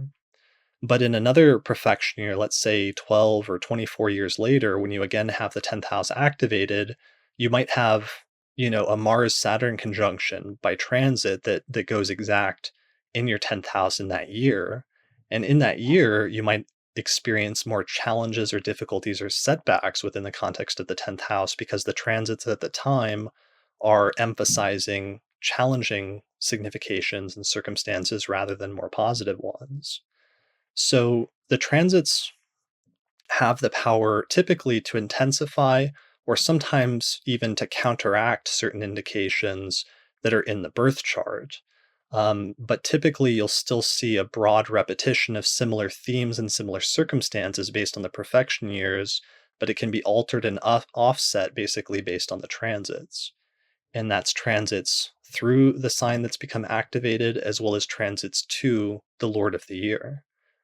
And I think that's one of the last things that we'll touch on here in just a second. Um, I have one example of the repetitions. It's not a great example because it's not a time chart for sure, but this is the birth chart of Hillary Clinton. So there's still great controversy. And one of the episodes I did a year or two ago was talking about the controversy surrounding her birth time. This example still kind of works even despite that, because what we noticed and what we know is that every time she goes into a 10th house profection year, and she's always going to go into a 10th house profection year during certain years, basically, regardless of what her birth time is, she often becomes very prominent, but also runs into major obstacles or sometimes setbacks or difficulties. So, for example, when she turned 21, she was chosen to speak at her college graduation. She was chosen to speak on behalf of the students, which was a very prestigious thing that happened to her at that point in her life when she went into one of her earliest 10th house perfection years. But she ended up giving kind of a controversial speech, and she received a lot of publicity for it, but also a bit of blowback as well. because she gave kind of a controversial speech, according to some people. So fast forward then to, I believe, her next 10th house profection year, 12 years later. What happened is that she was already married to Bill Clinton, and he had previously become governor of Arkansas, but then he was up for re-election and he lost. And a large part of the reason that he lost was put at her feet because they said that she didn't do some of the typical things that she was supposed to do as like a governor's wife or something like that. And so the loss of the governorship for him was taken very personally for her as like a personal setback that she had partially been responsible for. And as a result of that, she decided to completely make over her image at that point in time in order to do whatever it took to allow the two of them to be politically successful in the future. So, fast forward to 12 years later, what happened is that she had her birthday just before the 1992 presidential election, and she again moved into a 10th house profection year. And a few weeks later, her husband won the election and became president in November of 1992. Um, so on the one hand, they moved into the White House at that point, and she began again an extremely prominent period in her life where she became First Lady of the United States, which is a really prominent position. But then um, they assigned her a role to pursue universal health care basically starting early the following year. So she started trying to promote and sort of pursue an agenda to establish universal health care in the United States. And she experienced extreme blowback and extreme pushback in that process. And in the process, kind of got a little bit vilified. So it ended up being an extremely difficult year subsequently for her personally and politically as a result of some of the opposition that she ran into at the time as a result of her efforts there.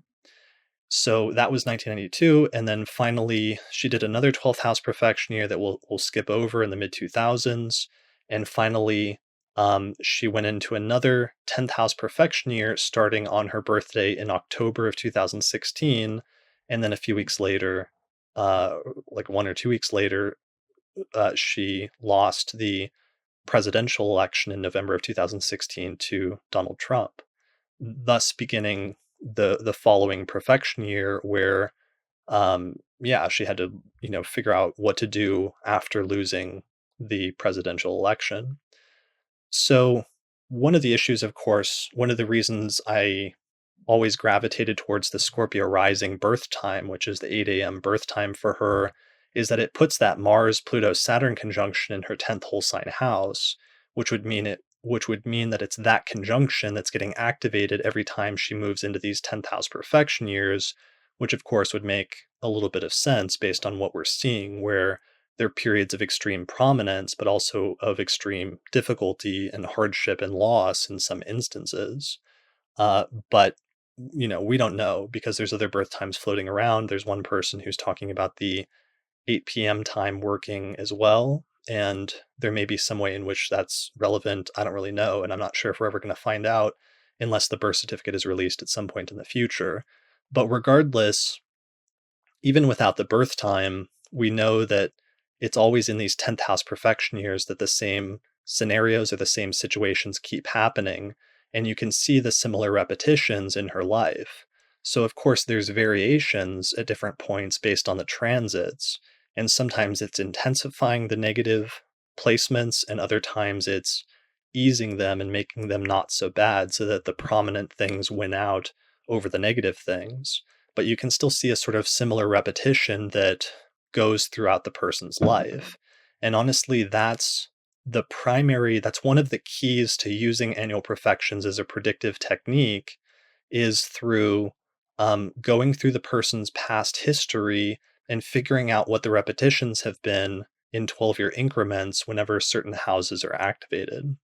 So if you're working with a client or if you're looking at your own chart and you have a certain profection year coming up, like let's say a 10th house profection year, one of the best things that you can do, aside from just trying to assess the planetary condition and what houses it rules and all that other stuff, is literally just go back in your chronology and see what happened in 12-year increments the last time that house was activated, and if you can identify any similar or any recurring themes that have happened during those times.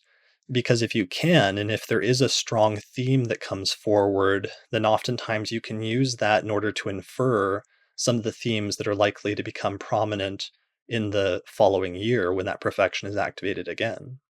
So it sounds pretty simple, but it's actually pretty straightforward and pretty useful technique for, again, trying to predict and anticipate the future. So Lisa Scheim actually has a whole lecture on this topic that's on her website, lisasheim.com, which is titled Repeating Years, Repeating Themes, where she has largely a bunch of client charts and then a few celebrity charts where she goes through and shows different repetitions of different profection years in different people's lives and how sometimes there were similar repetitions and other times there were differences based on transits, and how you can use that and incorporate it into your approach to perfections to enhance the ability of the technique to make predictions. So I definitely recommend checking that out. All right, and I believe this is the very last thing, and it's again going back to the concept of transits, because one of the keys and one of the reasons that this technique is the most useful, the technique for finding the Lord of the Year, is that the planet that becomes the Lord of the Year is actually activated both in its natal position, as we've gone over up to this point in the lecture, but also in its transits. So that's a really crucial statement that whatever planet is activated according to annual perfections as the Lord of the Year is also going to be activated in its transits. So what I mean by that is there's three different things that you then have to pay attention to once you understand that that's the case. The transits that become more important are one, the transits to the Lord of the Year in the birth chart. And what I mean by that is if Mercury is the Lord of the Year in your birth chart according to annual perfections, then that means that you're going to want to pay much closer attention to any transits that Mercury receives in your birth chart during the course of that year. So, for example, if you have Saturn transiting over Mercury that year, that transit is going to be much more important and it's going to stand out much more compared to other years, where if you have Saturn transiting over Mercury, but it's not the Lord of the Year, then that transit might come and go and not be that big of a deal. Whereas if you have that transit in a year in which Mercury is actually activated as a Time Lord, that's the year in which that's going to play a dominant role in terms of setting up the themes of that year in the person's life.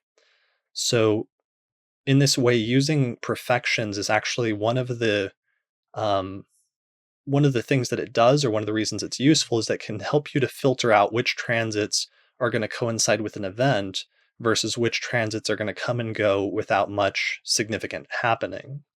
It can also help you to rank which transits are more important and which ones you should pay more attention to in a given year versus the ones that might not be as important or that you don't need to pay as much attention to based on which planet is activated as the Lord of the Year. So the first one is pay attention to transits to the Lord of the Year in the natal chart. The second one is pay attention to transits by the Lord of the Year to natal planets. So what I mean by that is if you have Jupiter activated as the Lord of the Year, then pay closer attention to what transits to your natal chart that transiting Jupiter makes in that year. Or if you have Saturn activated, for example, and you're having a Saturn return, then that Saturn transit and any planets that Saturn transits over in that year are going to be hit and are going to stand out much more strongly than in another year. And that also applies to things like retrogrades. So, for example, if you're in a profection year where Mercury is activated as the Lord of the Year, sometimes things like Mercury retrograde periods are actually stand out much more in those years compared to other years because Mercury is the Lord of the Year in that specific time frame. So that's usually typically when I'm paying attention to Mercury retrograde periods, that's the reason why some Mercury retrograde periods stand out in our life as being particularly notable or almost like clichély, Mercury retrograde type periods. It's typically those years in which Mercury is activated as the Lord of the Year and then goes retrograde. And then finally, the third point is pay attention to transits through the perfected sign that year. So if you're in a Scorpio perfection year and Jupiter transits through Scorpio, that transit of Jupiter through Scorpio and any planets that it hits during that time are going to be much more important than they would be otherwise. So the three you pay attention to are transits to the Lord of the Year, transits by the Lord of the Year, and transits through the perfected sign for the year. And that will help you to identify which transits are going to be more important that year, but also filter out those transits that are going to be less important in that year. Patricia asked, Chris, do you use the exaltation ruler in addition to the sign ruler? No, I only pay attention to the domicile lord when I'm looking at the rulers of the signs. Linda asks, what if there are multiple planets in the perfected house? Then all of them are relevant. You pay attention to all of them. So that becomes really important then when you're dealing with like the case of a stellium. Those years when a person has a stellium, those years when the stellium is activated tend to really stand out in the person's life, because they have a stellium there and all of those planets are getting activated when the perfection comes to that sign. So transits are important. I just have a few examples of that before we start to wrap things up.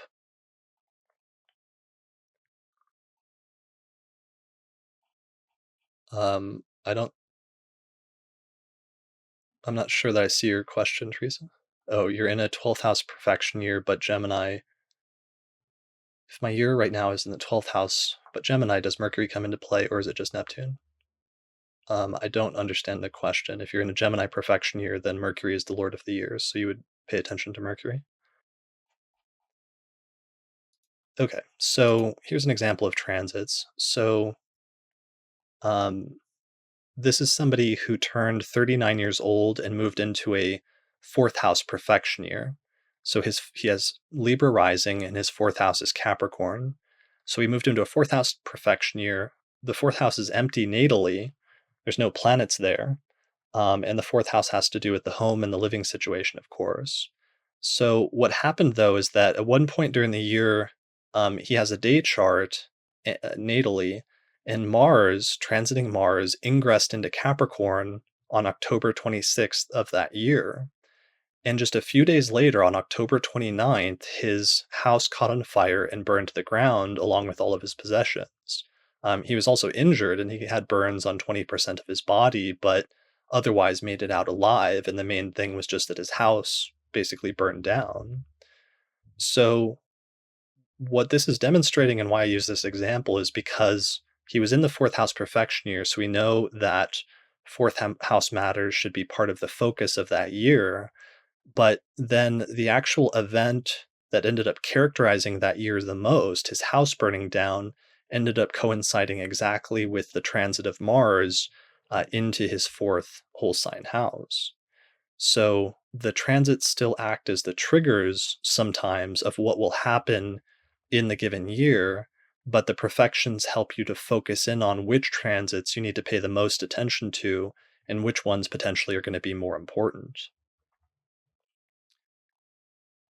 Let me see, one more example of that. So this is the birth chart of George Lucas, who directed Star Wars. And what happened is that when he was 18 years old, he moved into a seventh house perfection year. Mars was activated as the Lord of the Year, and he got in a major car accident. So Mars was activated as the Lord of the Year, and what happened is that Mars, transiting Mars, came up and conjoined the ruler of his ascendant, so the ruler of the first house. It came up and conjoined Venus at 11 degrees of Taurus in his first whole sign house. So what happened basically is that he was really into driving race cars, and he wanted to grow up when he got out of school to be like a professional race car driver. But he was driving one day and he got in this horrific car accident where his car flipped a bunch of times after he was driving really fast, and it flung him out of the car, and then the car smashed into a tree and like crumpled up like a can, so that if he had been in the car he would have been crushed. And even though he was flung from it, he was still pretty badly injured and ended up in the hospital for a few weeks. So after that point, he decided he didn't want to race cars anymore, and he went to college and eventually got into filmmaking and then made Star Wars, and the rest is history. But the genesis of that shift or that change in his life trajectory was this really traumatic event when he was in this terrible car accident. So the point of this example is two things actually. One, that you have to pay attention to when a planet's activated as the Lord of the Year, the transits that that planet makes to other natal planets in the chart are going to be more important. But his case is actually interesting because he had a dual transit where at the same time that transiting Mars was conjoining his natal Venus, transiting Venus was at 25 degrees of Cancer the day of the accident, and that was exactly conjunct the degree of his natal Mars at 23 Cancer in the third whole sign house. So that was actually a counteracting or a counterbalancing transit where even though he had this highly negative transit of transiting Mars to natal Venus, the ruler of the ascendant, he also had a benefic or a positive transit of transiting Venus to natal Mars. And of course, he was thrown from the car, and even though he was badly injured, he survived the accident and went on to live his life. So what we have here is kind of a dual instance of a really negative transit and then a somewhat positive offsetting transit at the same time.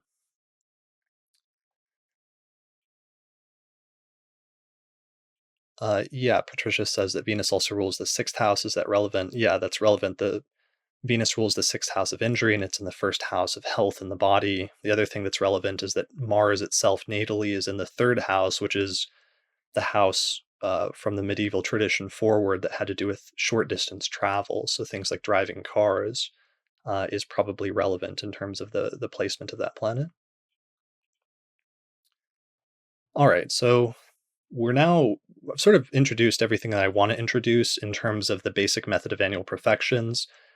I did want to mention at this point, very, very briefly, that there is a more advanced method of annual profections where you can actually profect from any planet, place, any planet, house, or point in the chart, not just from the ascendant. And what this does is it creates a contextual Time Lord technique in order to allow you to time the activation of different parts of the chart relative to specific topics in the native's life. But of course, since we are now at about 2 hours in this lecture, that is beyond the scope of this lecture, so I will not be able to get into it today. This is going to be the subject of my workshop at the United Astrology Conference next month. So if you happen to be attending that conference in Chicago and you liked this lecture so far, then you should definitely join us for that workshop at UAC. I also, if you're not attending that conference, deal to some extent with the advanced method of profections a little bit in my course in Hellenistic astrology, and I'm going to be adding another lecture on that topic later this summer once I get back from UAC. So you can check that out for more information. All right, so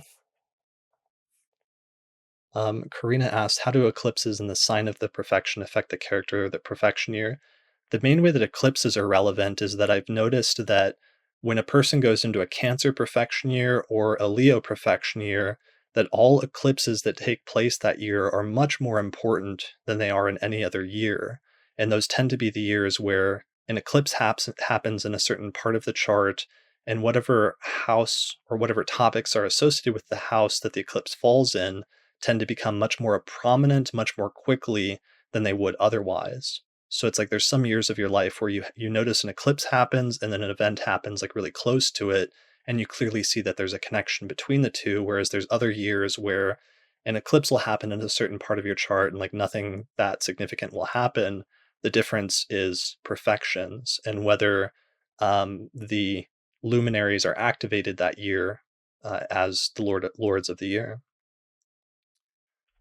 All right, so concluding remarks. Time Lord techniques are really crucial for timing because they activate the signatures that are already built into the birth chart. They activate the latent natal potential of a placement, and you can't really fully know when the latent potential is going to manifest in the person's life unless you know the Time Lord techniques. So that's why the recent discovery over the past couple of decades of these techniques is really crucial.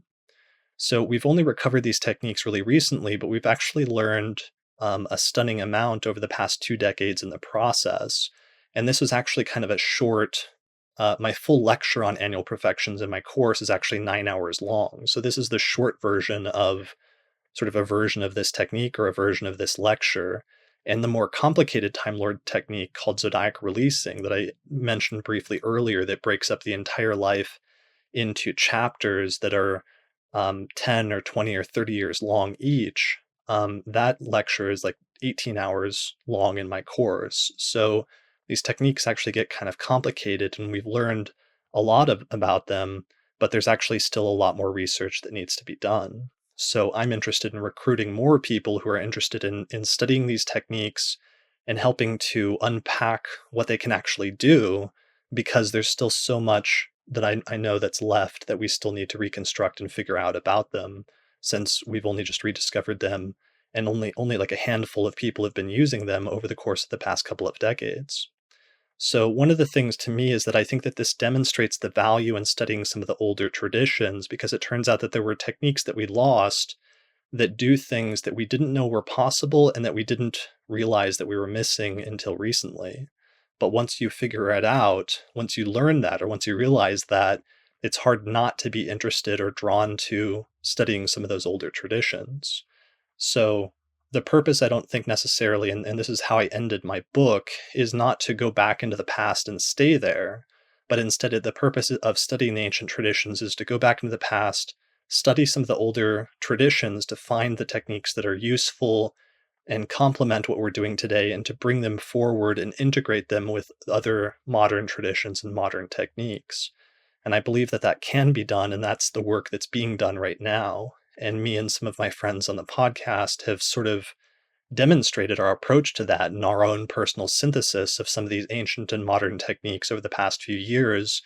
In particular, the work that I do on the monthly forecast episodes with Austin and Kelly, the three of us, I think, all demonstrate part of that modern synthesis of modern and ancient techniques that we're sort of moving towards right now as a community. So, yeah, so I hope this has interested you in some of the older techniques and you'll want to study them more. So, in terms of resources for further study, I definitely recommend going back and listening through some past episodes of the Astrology podcast. I've tried to highlight a few of them during the course of this lecture to give you an idea of which ones you might want to check out in particular, but I'm sure there's a number of other early episodes that are also relevant to this technique that you might want to check out as well. You could also check out my book, which came out last year, titled Hellenistic Astrology, The Study of Fate and Fortune. I have a whole chapter in the book that's on annual profections, as well as chapters on zodiac releasing, determining planetary condition through bonification and maltreatment, and more. I also teach an online course in Hellenistic astrology that has over 100 hours of lectures just like this one. So this is the short version of this lecture on annual profections. The longer one is about 9 hours. The zodiac releasing one is about 18 hours, because some of these techniques are actually so complicated that it takes actually a while to unpack what you can do with each of them. And one of the things that I really like to do, and one of the things I wanted to demonstrate in this lecture, is how I really appreciate demonstrating how the techniques work, not just conceptually, but also showing how they work through example charts. And that's one of the reasons why my full Profections lecture is 9 hours long. It's because I have, I think, like 50 or 100 example charts in that lecture. And similarly, the zodiac releasing one is almost 20 hours long, because I think I have over 100 example charts just in that one lecture alone. So actually demonstrating how they work in real life example charts is really crucial for me in terms of actually teaching and showing you what you can do with these techniques. So you can sign up for the whole course, or you can sign up for individual modules, like just the lecture on profections or just the lecture on zodiac releasing. And you can find out more information about that at courses.theastrologyschool.com.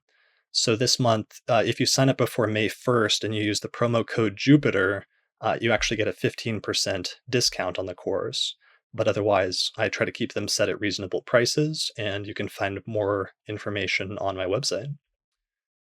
So I have like 4 websites. I don't know why. I really need to narrow it down at some point, but you can find out more information about my work at HellenisticaStrology.com, ChrisBrennanAstrologer.com, TheAstrologyPodcast.com, and finally my course site, which is TheAstrologySchool.com. All right, I think that's it for this episode and for this webinar. Thanks everybody who attended live. I appreciate it. It looks like we've got 25-ish participants. Yeah, does anybody have any questions or comments at this point as we're wrapping things up?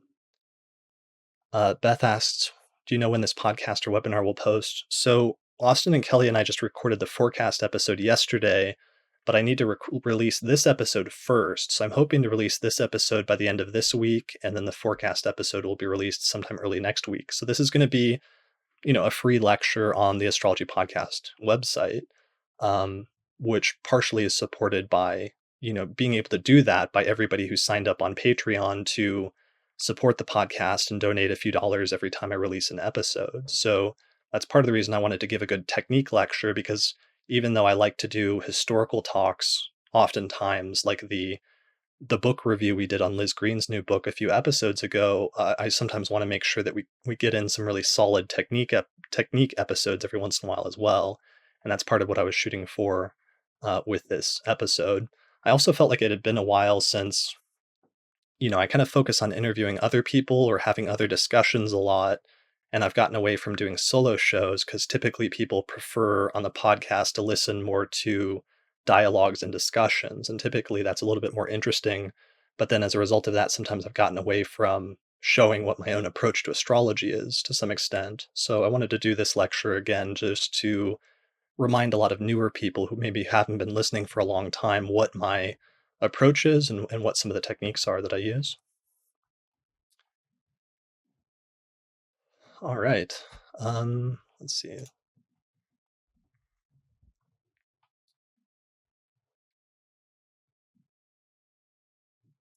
So Matthew asks, in addition to your own excellent work on profection, whose current writing should we seek out on the topic? So if you do a search for annual profections, I wonder if I can like share my screen really quickly.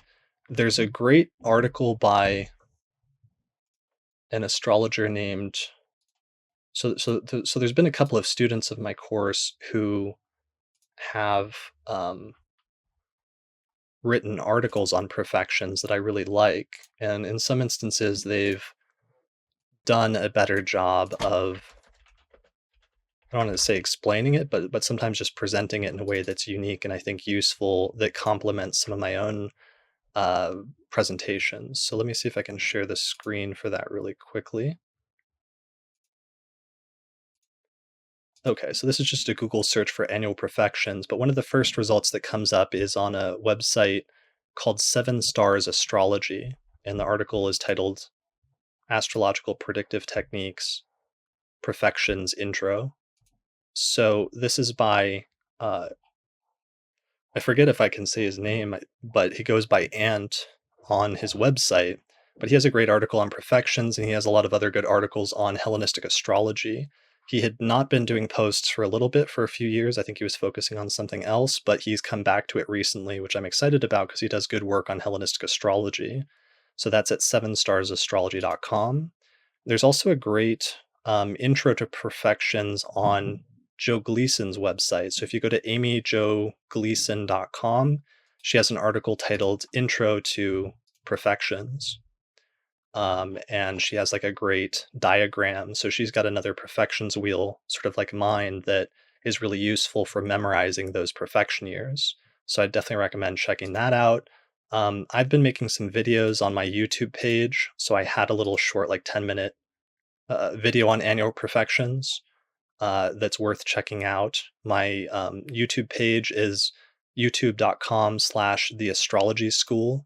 So I called my YouTube channel The Astrology School, and I've been posting sort of videos on profections and zodiac releasing and other things like that over the past year or so. So those are some ones I would recommend.